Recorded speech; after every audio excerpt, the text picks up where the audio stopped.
কে বলছে? কে বলছে প্রবাসীরা ঈদের মার্কেটিং করে না? কে বলছে? এই যে আমার নতুন শার্ট, এই যে আমার নতুন শার্ট ধোলাই হইতেছে, ইস্ত্রি হইতেছে। এই যে নতুন একটা প্যানও আছে। কে বলছে প্রবাসীরা টাকা খরচ করে না? অনেকেই বলে প্রবাসীরা নাকি শুধুমাত্র বাড়িতেই ঈদের জন্য টাকা পাঠায়, বাড়িতে পরিবারের জন্য টাকা পাঠায়, নিজেরা কিছু কিনে না। আসলে এগুলা ভুল, একদম ভুল, মিথ্যা কথা। আসলে আমাদের জামা কাপড় পুরান হয় না। এই যে প্যান্টটা দেখতেছেন না, প্যান্টটা হয়তো বা 2-3 বার পরা হয়েছে। এটা কি পুরান হয়েছে? এটা 5 বছর আমি কিনতে পারবো, এটা পুরান হইব না। এটা নতুন আছে, এখনো নতুন আছে। নতুন জামা আমার, নতুন প্যান্ট আমার, সবকিছু নতুন। আমি তো প্রবাসী, আমি আমি এইটা দিয়ে ঈদ করবো। এই যে আমার শার্ট, এই যে এটার ভিতরে সব ধুইয়া রাখছি, খালি ডলমু আর ঈদ, ডলমু আর ঈদ। আসলে সত্যি কথা বলতে কি, প্রবাসের মার্কেটে গেলে, মানে বিদেশে তো বড় বড় মার্কেট, এই মার্কেটে গেলে আমাদের প্রবাসীদেরকে দেখা যায় কাজ করতে, বিভিন্ন দোকানে কাজ করে, বিভিন্ন সিকিউরিটি গার্ডে কাজ করে, কিন্তু শপিং যে করে এটা খুব কম দেখা যায়। না, দেখা যায় না এটা বললে ভুল হইব। আজকেও আমি মার্কেটে গেছি, বিশ্বাস করেন আমি মার্কেটে একটা জিনিস কিনতে গেছি, কিন্তু যখন আমি বিদেশের দামগুলো দেখি তখন আমি চিন্তা করি এত টাকা দিয়ে কিনবো, আরে আমার বাংলাদেশে তো এটার আরো দাম কম। ধরেন একটা প্যান্ট কিনবো, প্যান্টটার দাম দেখলাম প্রায় 129 রিঙ্গিত। প্যান্টটা পছন্দ হয়েছে, কিন্তু দামটা পছন্দ হয় নাই, 129 রিঙ্গিত। চিন্তা করলাম এই টাকা দিয়ে আমি বাংলাদেশে 2টা প্যান্ট কিনতে পারবো। অর্থাৎ এইখান থেকে তো আমার একটা প্যান্ট কেনার কোনো প্রশ্নই উঠে না।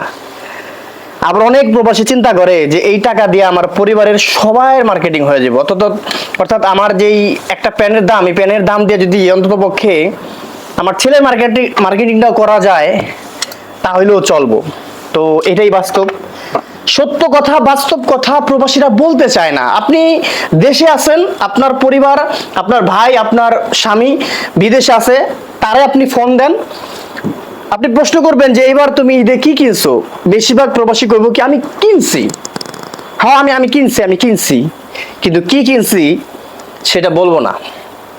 না, প্রবাসীরা যে একদম পুরান কাপড় চোপড় পরে, আসলে তা না, নতুন কাপড় চোপড়ই পরে। ওই যে আমি একটা সময় বলছিলাম যে আমি আমার দেশের থেকে যে জামা কাপড় আনছি, যেখানে এই ব্যাগ ভর্তি সব আমার কিন্তু জামা কাপড়, এগুলো কিন্তু একটা পুরান হয় নাই।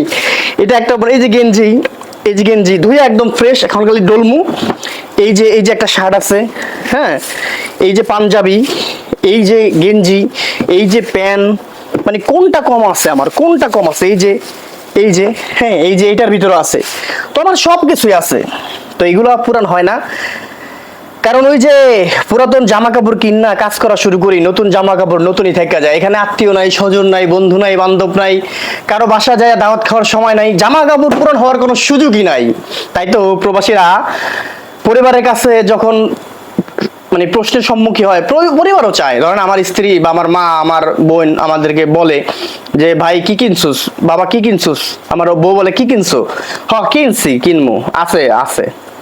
কারণ আসলে মানে শখ যে নাই তা না, টাকা যে নাই তা না, কিন্তু শখ, আহ্লাদ, স্বপ্ন সবকিছু বিক্রি করে থুয়ে আসছি আমার বাংলাদেশে। যেদিন পাসপোর্টটা বানাইছি সেদিন থেকেই পাসপোর্টে সই দেওয়ার সময় সিগনেচার দিয়ে দিছি যে না, আমার শখ, আমার আহ্লাদ, আমার স্বপ্ন সব আমি বাংলাদেশকে বিক্রি করে দিলাম, বাংলাদেশে থাকা পরিবারের কাছে সবকিছু বিক্রি করে দিলাম।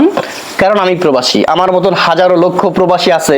আমি জানি যে এই ভিডিওটা দেখার পর অনেকে আবার বলবেন যে ভাই তুমি টাকা বাঁচাও, আমরা টাকা বাঁচাই না, আমরা টাকা পয়সা খরচ করি, আমরা মার্কেটিং করতেছি। ভাই করতেছেন, আসলেই করতেছেন, কিন্তু কয়দিন করতে পারবেন সেটা দেখার বিষয়। নতুন আসছেন বিদেশে, টাকা পয়সা কামাইতেছেন, হঠাৎ করে 50,000 টাকা মাসে কামাইতেছেন, খুব ভালো লাগতেছে।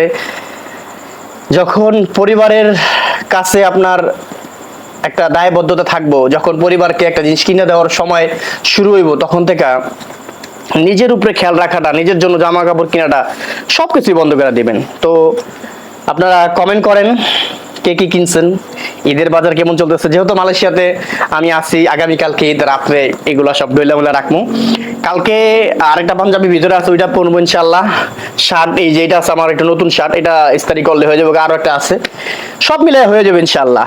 কে কি কিনছেন প্রবাসের ইনকাম দিয়া এক একটা প্রবাসী 1,50,000 1,15,000 টাকা ইনকাম করে, বাড়িতে 1,00,000 টাকা 15,000 টাকা মার্কেটিং করার জন্য দিয়ে দেয়, কিন্তু আসলে কয়টা প্রবাসী আছে নিজের জন্য এই দেশে কয় টাকা খরচ করে?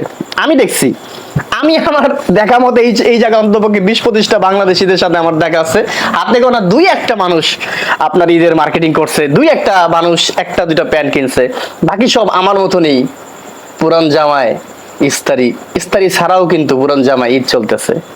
আমি এই জিনিসগুলো কারো দেখাবার জন্য করতেছিলাম না, বাস্তবতা তুলে ধরতেছিলাম যে বাস্তবে প্রবাসীরা মানে তার স্বপ্নগুলা দেশে বিক্রি করে দিয়ে আসে, বিদেশে আসে ইনকাম করে, বিদেশে আসে কষ্ট করে, সুখ পায় তখনই যখন শুনতে পায় যে পরিবার ভালো আছে, সুখ পায় তখনই যখন পরিবারের মুখে হাসি ফুটাইতে পারে, সুখ পায় তখনই এখানকার রক্তে টলবল করে ঘাম হইয়া পানিতে পইরা সেই পানির দামে অর্থ উপার্জন করে পরিবারকে পাঠাইয়া পরিবারকে হাসি রাখতে পারে, পরিবারের মুখে হাসি ফুটাইতে পারে, তখনই প্রবাসীরা সুখ পায়, তখনই প্রবাসীরা শান্তি পায়, তখনই প্রবাসীর মনের আশা পূর্ণ হয়। প্রবাসীর স্বপ্ন থাকে অনেক, কিন্তু স্বপ্ন বাস্তব হয় অন্য কারো। সমস্ত প্রবাসীর জন্য দোয়া রইল, সবাই ভালো থাকবেন। আসসালামু আলাইকুম।